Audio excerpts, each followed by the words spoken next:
Hi guys, it's Wolfie. Now what we're gonna start doing is we're gonna start having these videos. We're gonna putting them out, and they're gonna basically be ideas and conversations I've had with the chat while streaming, and I thought they were interesting enough to bring to YouTube and to hear your opinions on it, or even get more ideas to talk about. These things are mainly going to be about games. They might be about other things, but mainly games. And they can involve players and Twitch, YouTube, etc. Right? But today's topic is going to be, do you think, or do I think, that the internet is getting so big and easy to use that it's ruining or hurting games? Now, we can go into days of conversation about how much the internet helps games. We could probably do the same about how much it hurts, but I'm going to bring up one specific topic for it. And maybe we'll elaborate it on another video for other stuff. But I think the biggest thing that the internet's doing to games is it's removing the mystery in games, which has a ton of negative effects of longevity and interest and intrigue and just all that comes from like what games used to be. And I think it's a big feeling that a lot of people are trying to relive with nostalgia and stuff. And most of those remade games are coming up short. And they're not getting to that point.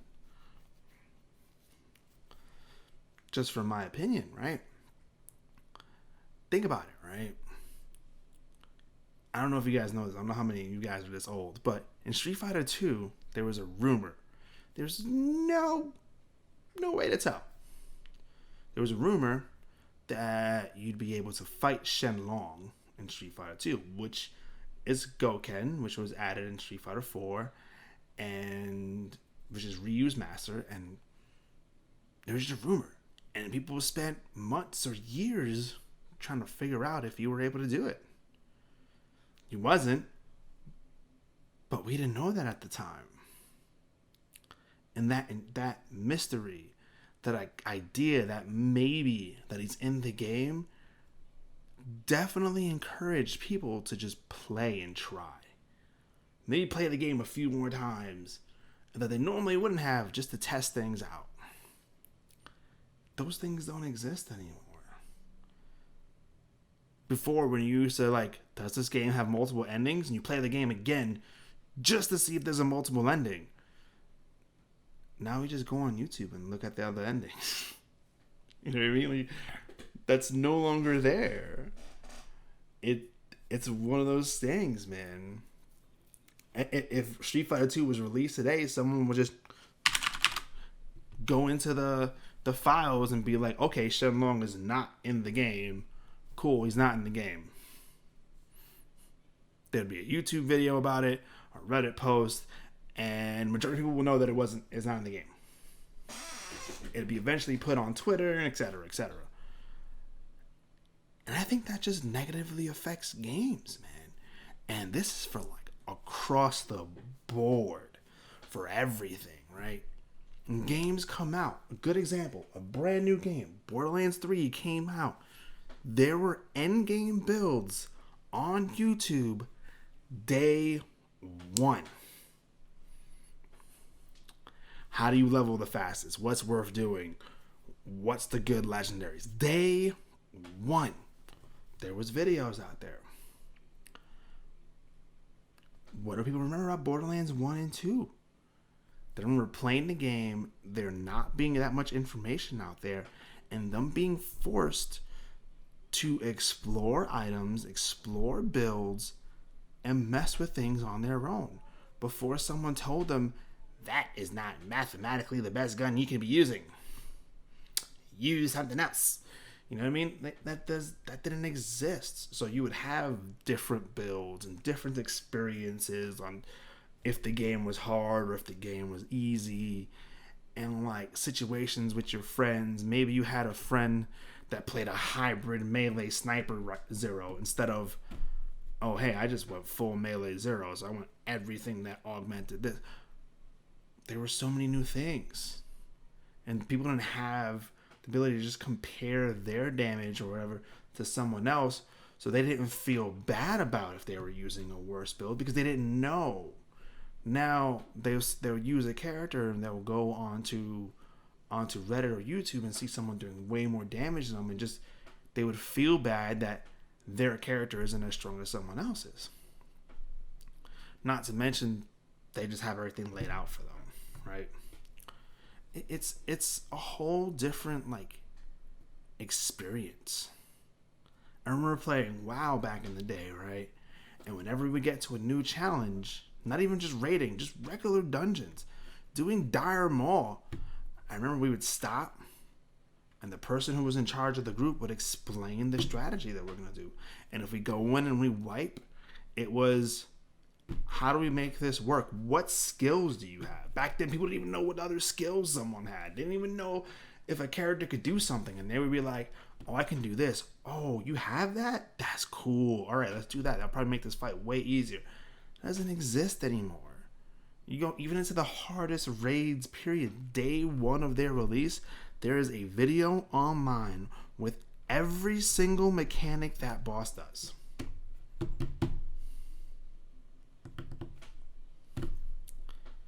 And now when you get to those bosses or fights, it's just, all right, guys, 5-minute break. You guys watch the YouTube video. We'll be back.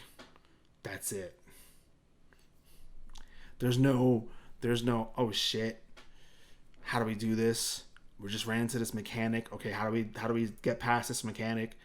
There's no conversation. It's just follow the YouTube guide, and that's what we're gonna do. And it's not the same. So of course, back then Molten Core could last for a year, and the old content that was difficult could last for a really long time because we were bad at games and we didn't have the information handed to us. Nowadays, Classic is released and Ragnaros is killed in one day. You know, like that's kind of how it works. You know? And there's so many things, there's so many games that are like that these days. And I think it's just to the point of games just having their information just dumped on the internet. I don't know, it's weird. Developers are starting to understand this too, and they're designing their games around this. They're making things way harder for the average player to figure out, and they just go online and figure it out, but they have to still make a hard content because people are going to know how to fight it. It's weird, right? They just, things aren't even hidden anymore the way they used to. When was the last time you heard about something hidden in a game for a month, let alone a year? Right? You just don't hear about it anymore. And that's partially what games used to be. And that's partially why those games used to have those feelings on us that they would last a long time. And it was because we didn't take any shortcuts. And yeah, there were things like GameFAQs. But even when you had GameFAQs, like, the guides weren't up right away. Sometimes they would take a week. Sometimes they would take 3 weeks. You never know. And sometimes you were just stuck. You might have been stuck on Final Fantasy Disc 2 and just not knowing where the hell to go. And it's just explore. GameFAQs didn't have its guide up to that point yet. You know? I miss those. I'm sure other people miss that. So yeah, I personally think that this is only one part. There's other parts. But I definitely think that the internet is negatively affecting gaming. Next time you see a game that might be a little difficult, that may have RPG elements or builds or whatever, even if you're streaming, try to keep your information Get your brain away from everything internet. Nothing. No spoiler, no nothing. If you're stuck on a boss, figure it out yourself. You know? Even then, I still don't think it's going to matter. I still don't think it's going to matter. Because, like, it's too much, right? Because then you just go on Twitter and you try, and you'll see it anyway, right? Or you'll try to surf Reddit and you'll see it anyway. It's hard. It's in every aspect of life these days, man. It's like not being able to watch Game of Thrones for 3 days and avoiding spoilers. Oh man. Another great example is how many people had. Everyone's always talking about how D2 was like you had complete control of your character and all this other nonsense. If D2 was released today, it wouldn't be like that. Everybody had a cookie cutter build. We would know how much strength we need to use the Storm Shield, and the Storm Shield is the best for this, or Thunder God's belt to avoid like lightning damage. There'd be no mystery. We would know everything, and we'd all fall into the same loop. Look at Path of Exile. Like, yes, the top of the top can make crazy, ridiculous builds, but I'll go so far as to say like 90 to 95% of that player base just follows a cookie cutter build they found online. Honestly. Hell, I used the cookie cutter build I found online. That game is difficult to figure out. You need a math major degree and yeah. Anyway, guys, thank y'all very much for watching. Y'all got an opinion on this? Bring it up. Other games you remember that had that mystery feeling that I didn't bring up, or just like if you think I'm wrong, tell me I'm wrong in the comments, or pass by the stream, twitch.tv/Wolfie2032, or the twitter.com/Wolfie2032. Either way, I'll respond. I appreciate it. If y'all enjoyed the video, please hit that subscribe button and hit the bell so you know when we do post new videos. And yeah, check out the other social links. I appreciate it. You guys have a good one. Thank you. And ideas for more videos, I'm always down. Thank you. Bye. You guys are awesome.